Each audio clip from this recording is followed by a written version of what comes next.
Musica matana kan Deebii. Bismillah bin jiru. Mobile bishire jara go charger khai. Gara to charger thi.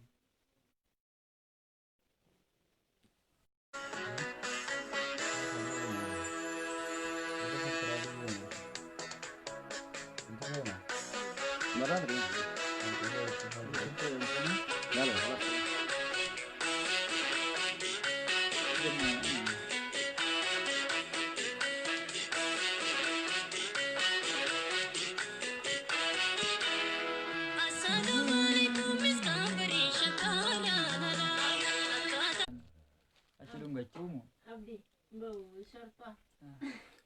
Ega abet.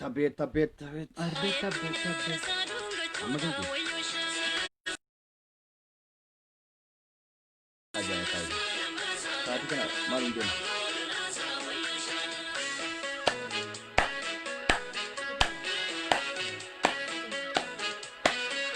Sheri timda. Share bola. Jo देखो. Wan ajaiba. Share ko lazim bila tu.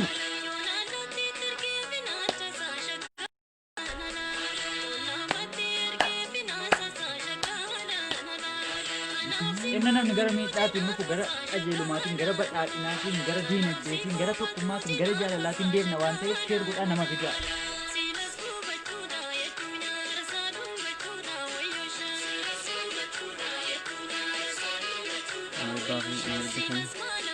Amana mo kuma to coach natin. wai ramai Amana na dabala di siya ba. May kung to ko. No, me voy mucho cosa más sama kuma lamalo tole. Assalamu alaikum wa rahmatullahi wa barakatuh. Wan adina keessatti nageenyi obboleessa keessan Fuad Neymar bakka jirtan maratti isin bira naaf gahu jechuun barbaada. Hundumti keessan uyyuu kanaafuu Arrabaan adda ta'e ka hedduu kana oofamaa jiru irraayis waa tokko dubbachuun kiyyan oolu fi seenaa abbaan keenyaa fi abbootiin keenya nu barsiisan waa tokko sillee isiniif dhaamna waan ta'eef sanarraa fudhannee nus seenaa sana itti fayyadamuun dirqamummaa qabna jechuudha. Kanaafuu hundumti keessan uyyuu mee nama 2,000 tokko nu fiduu qabdu jechuudha. Nama 2,000 irratti malee hin dubbatamu jechuudha. Jajjabaadhaatii inni kaan guruppii keessa jabaadhaatii nama guruppii qabdanu keessa kuma kudhan 2,000 fidanu amma 2,000 boodaa fidanu. amma boodi de malee Turkiidha. Jabaadhaa 2,000 fida ni xiqqaata 2,000 iyyuu. 2,000 malee kuma kudhan gaafannaa nuti 5,000 fidanu. Jajjabaadhaa jajjabeewwan abeet sigar bani kame kaaju mas taba shananu Gali baja gali. kali waan ini Turkii da malee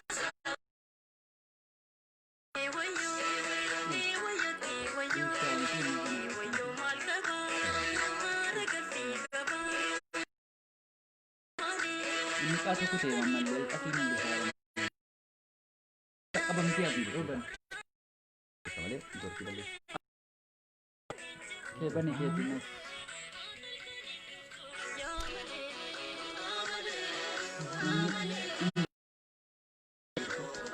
nama 2,000 Wow, gara to madi. gruppii keessa bu'aa bisin jaraan ergama namatti nama gruppii telegiraamii messengerii laayikii maalii jedhan kana booddee kana abeet ni waan ta'e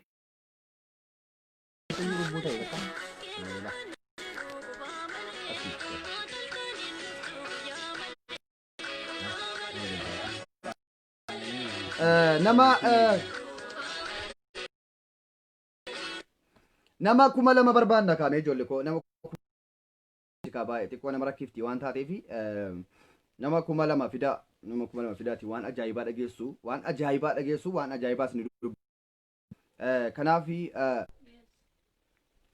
egaa neetwoorkiitu xiqqoo nu rakkisa xiqqoo nu rakkisaa jira waan ta'eef ammallee sharing godhamne ijoollee koo ammallee ittiin bu'amne. Egaa nuti ijoolleen kun Jifaarii fi ilmaan Dr. Abiy kuni fakkeenya jiraatiin jiraan.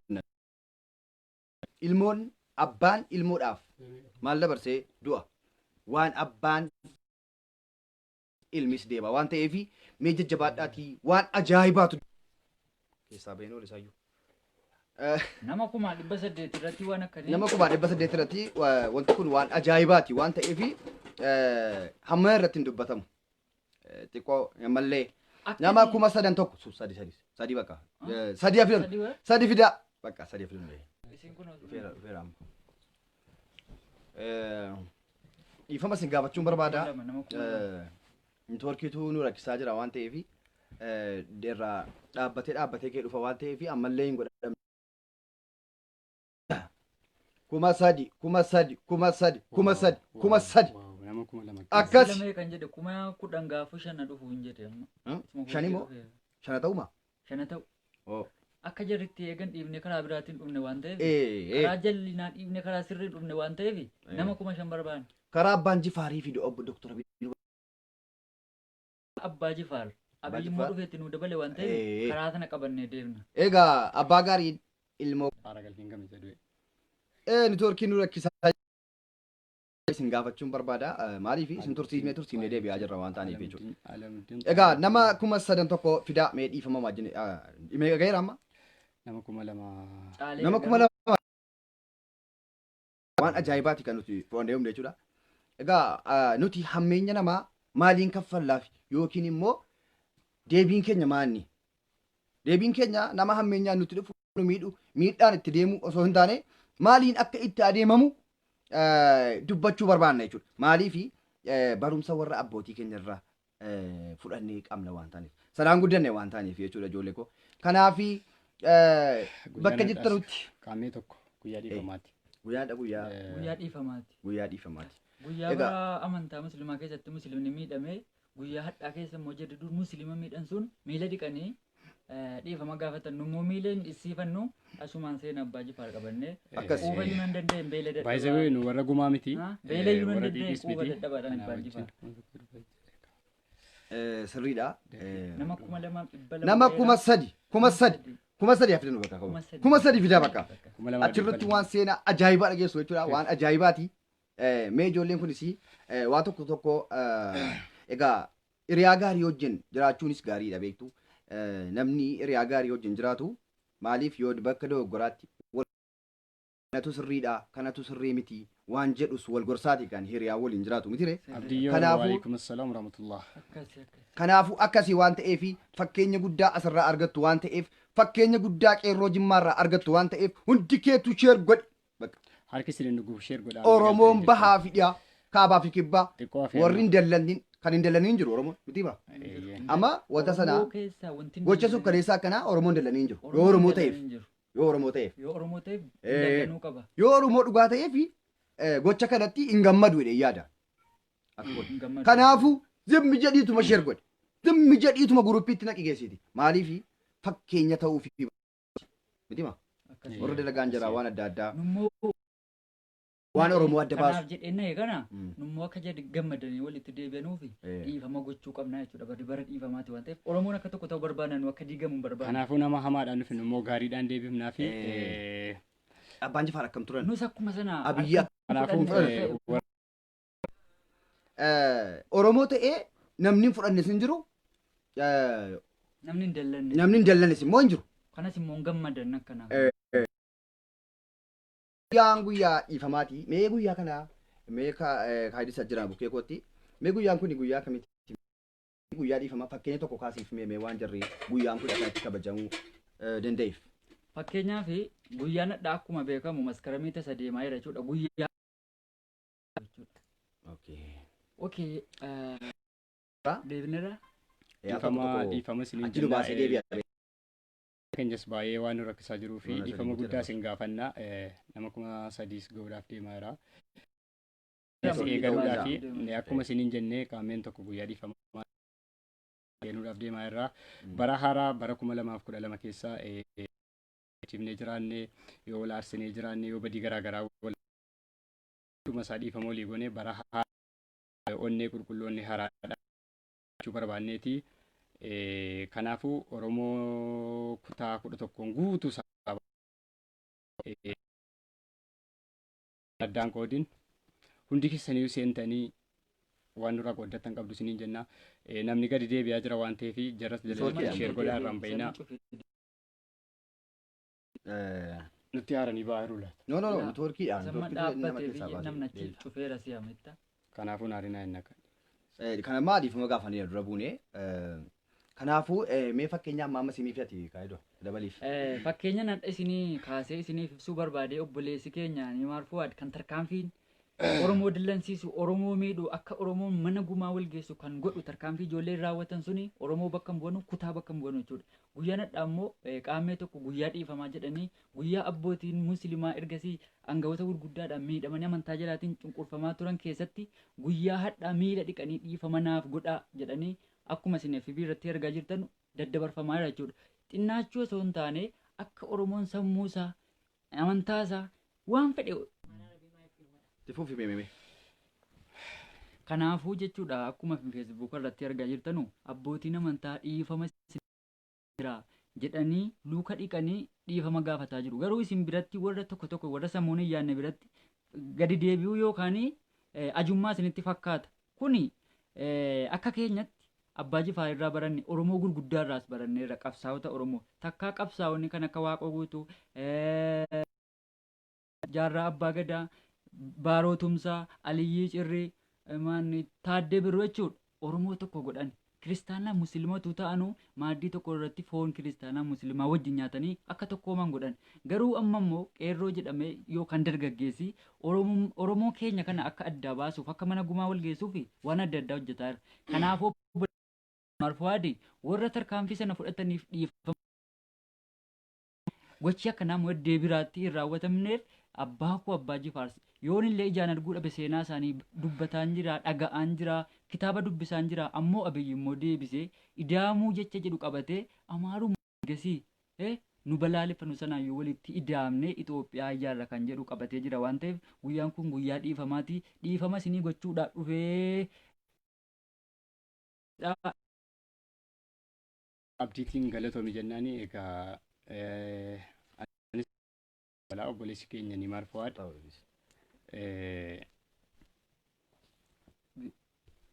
biyya hambaa keessaati yeroo dheeraa ture kan inni dhufe torban kanaa simannaa isaarra jirraan gammachuu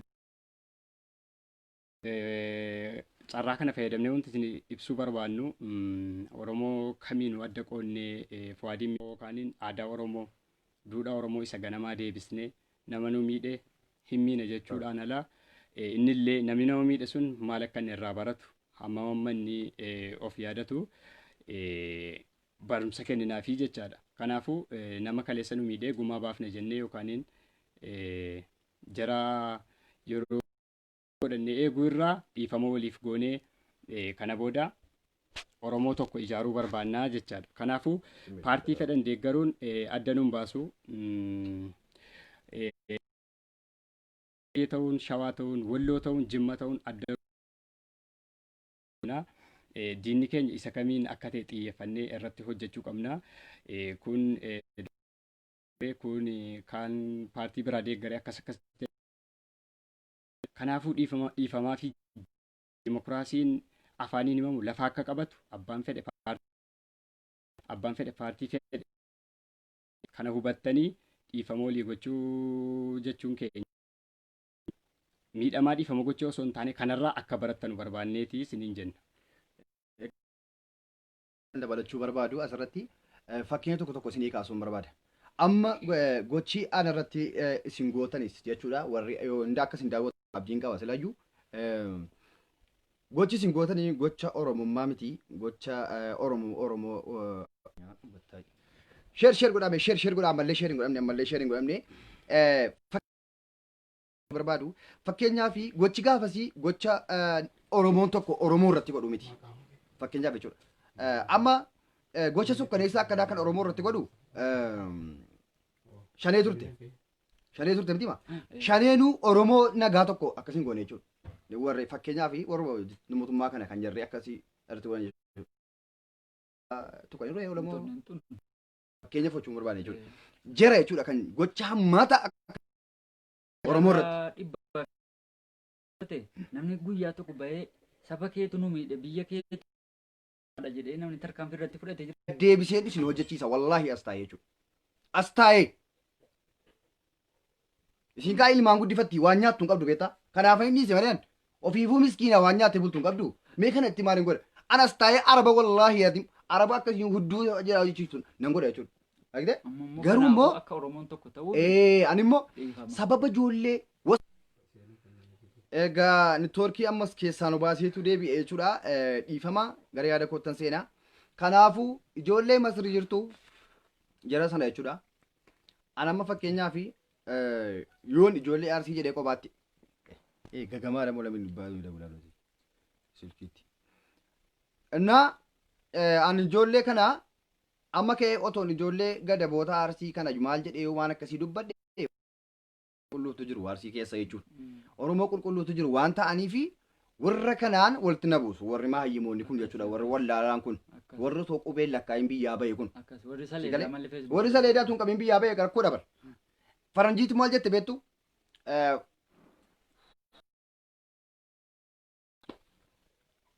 Warra osoo jechuudha ABC jedhee biyyaa hin bahin tokko akkasii miti warra maayyimii warra balleessaa yaaduu hin dandeenye bara.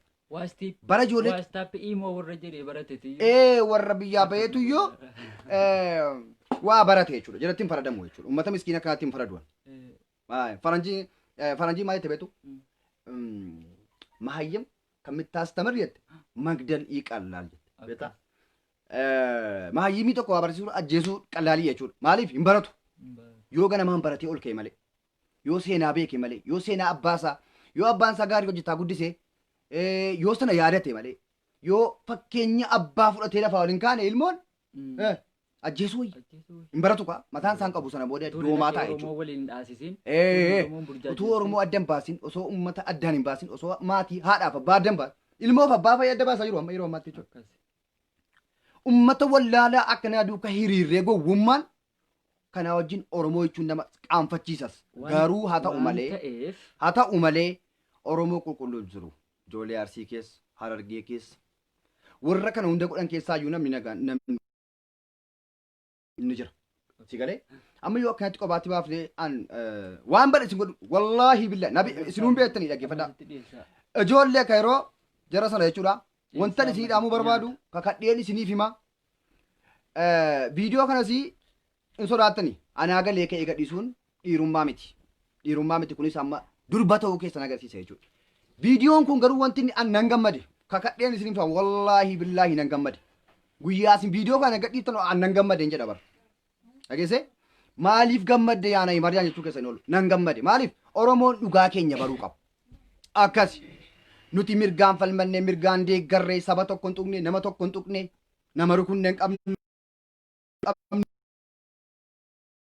Badhaadhina deeggaruun Oromoo deeggaruun yakka jedhaniitu iyyuu gocha akkanaa nurratti fudhachuu keessatti immoo ijoollee jimmaati jedhameetu iyyuu wanti kun godhame nan beeka. Sirriitti kun ifaan ifa Oromoo mara beeka jechuudha. Oromoon dhugaan ni beeka kana bal'isee yaadu jechuudha.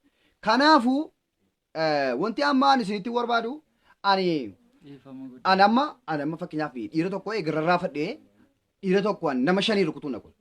Wallaahi billaahi du'een bada malee. Du'een bada nama 5 nama 10 immoo sheemnoo. Kanaafuu shamarranuu jechuudha. Shamarranuu nama lama nama rukutuu dhiifteettamu. Qobaasiitu muuyyan barte jechuudha.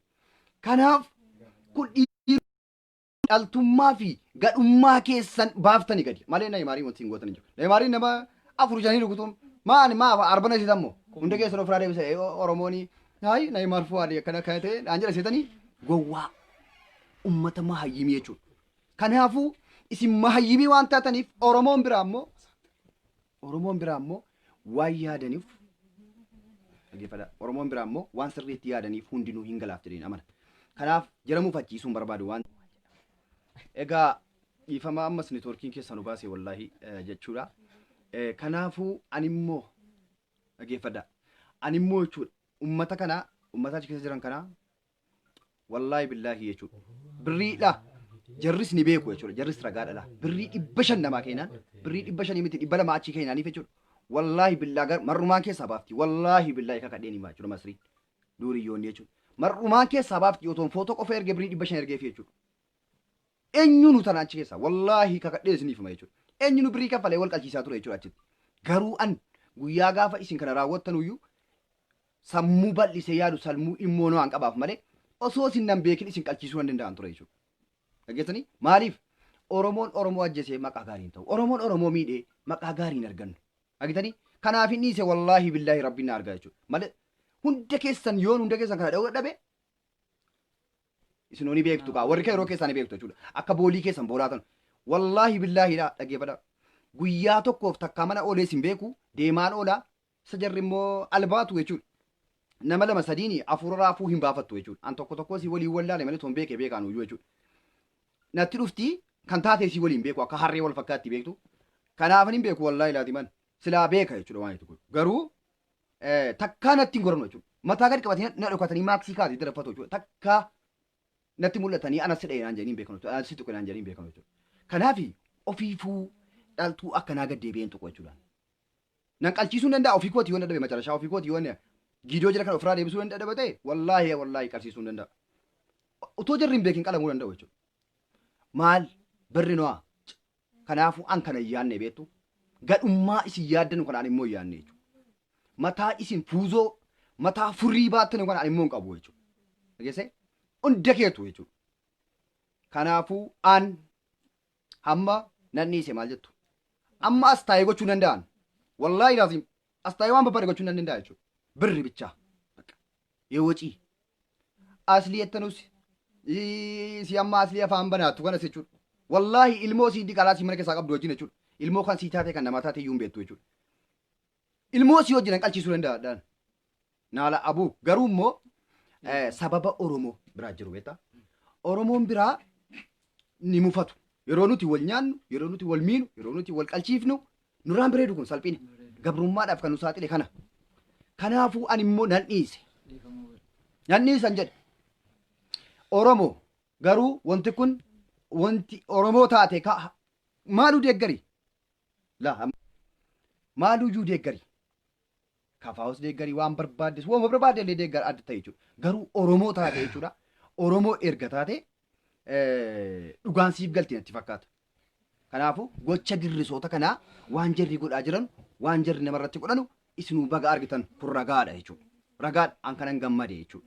Wanta gammade Oromoon dhugaa keenya akka baruu qofan gammade. Laaltanii Oromoon dhugaa keenya baruudhaan gammade hin jedhe bara viidiyoo cinan gammadeen.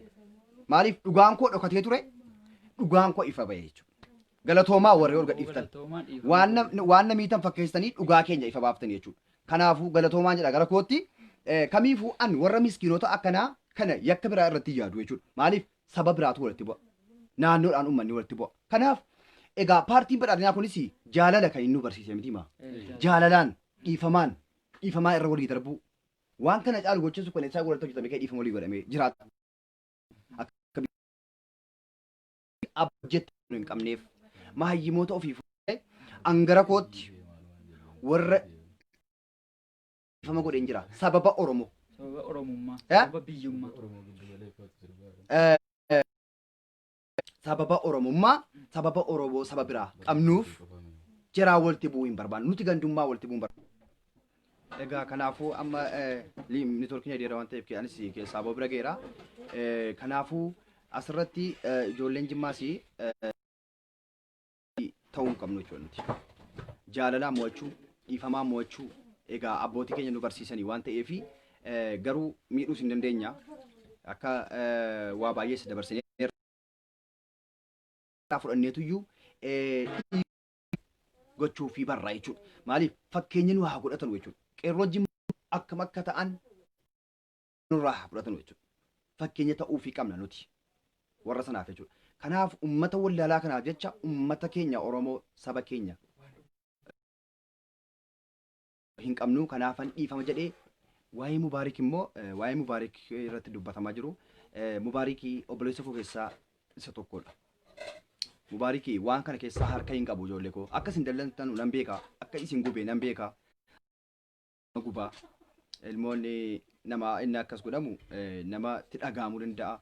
Kanaaf Mubaarik Musaa waan kana keessaa harka hin qabu. Inni abbaa galata kootiiti jechuudha. Waa baay'ee naaf rakkataa akka ture. Kanaafuu neetwoorkiin nu rakkisaa jira. Anis keessaa ba'uufanii Mubaarik Musaa akkasii jechuudha malee waan kana keessaa quba hin qabu dhiifaman jechuun barbaada. Dhugaadha isin aarsuu ni mala nan beeka. Nama aarsaa namatti dhagahama. Galatoomaa warri naaf cinqamaa jirtan warri naaf bu'aa jirtan wallaahi obboleessa baay'een qaba obbolaa baay'een qaba. Obbolaa qabaachuu kiyya reefin bara lakkaa'amiyyuu hin dhumu jechuudha. Lakkoo isin lakkaa'ii hin fixu galata keessanis jechuudha. Dubbadhee isin fixu waan ta'eef egaa qeerroon Jimmaa akkanatti nu marsaniiti jechuudha akkuma daawwataa turtan jechuudha. Jaalalaan mo'annaa dhiifamaan mo'annaa fakkeenya abbootii keenya ta'uu qabna jechuudha. Kanaaf badhaadhinnis immoo kan inni labsu dhiifama walii darbuu walii dhiisuu miti akkas miti nama miidhuu dhiisuu jaalalaan mo'achuudha kan nu barsiise jechuudha. Kanaafuu hangara kootti guyyaanis guyyaa dhiifamaati waan ta'eef hangara kootti dhiifama isiniif godheera. Isin waan feetan yaalaa jechuudha. Mi'aati si waan yaada qabdu jedhii dubbadhuuti keessa baara. Egaa dhaggeeffattoota keenya akkuma marii rabbiin dhiifama isaaniif godhu rabbiin illee nama dhiifama kana godheefi kanaan nama jannata raqu isaa godhu ergaa tokkonis ni qabna. Immoo kunoo ergaa tokko isinii qabaan immoo waa'ee simannaa Neymar irratti. Egaa Oromoon kutaan 11 hundinuu tokko waan ta'eef ammas taanaan boris taanaan diina keenyas haa ta'u fira keenyas haa ta'u Oromoo erga ta'e gara Jimmaa hin dhufa taanaan in simanna. Garuu simannaa Neymar irratti maqa balleessiin ijoollee Jimmaa irratti hojjetameera. Maa innis yoo jettan birrii sana mootummaatu qopheesse jennaan simatame Neymar akkasitti